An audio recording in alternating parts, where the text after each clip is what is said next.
এই বেয়াদব, এই তুমি আমার চা নিলা কেন? চা গোসল করার জন্য নিছি, চা আবার কেন নাই, খাইতে নিছি। তোমার গোসল করতে মন চাইলে তুমি নর্দমায় দাও, এটা আমার চা, চা দাও। ও এটা আপনার চা? কই কাপের মধ্যে, চায়ের মধ্যে কোথাও তো ছাগল নামটা লেখা নাই।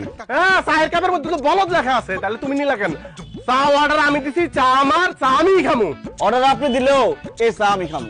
খবরদার আলমগীর, চায়ে যদি একটা চুমুক দাও একদম জিহ্বাটা টান্দা ছিঁড়া হলামু। আরে দুলা ভাই, আপনারা এটা কি শুরু করছেন?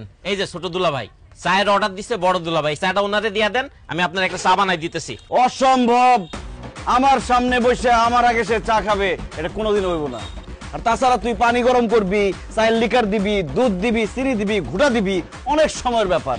এত সময় আমার হাতে নাই, আমি একজন ব্যস্ত মানুষ। উনি হাজারে বসে থাকে, উনারে বানায় দে, উনি চা খাই। অসম্ভব, আমার চা আমি না খাই যাবো না, তুমি অন্য রাস্তা খাও। হাত ছাড়েন, ছাড়ো, হাত ছাড়েন, ছাড়ো, হাত ছাড়ো। আচ্ছা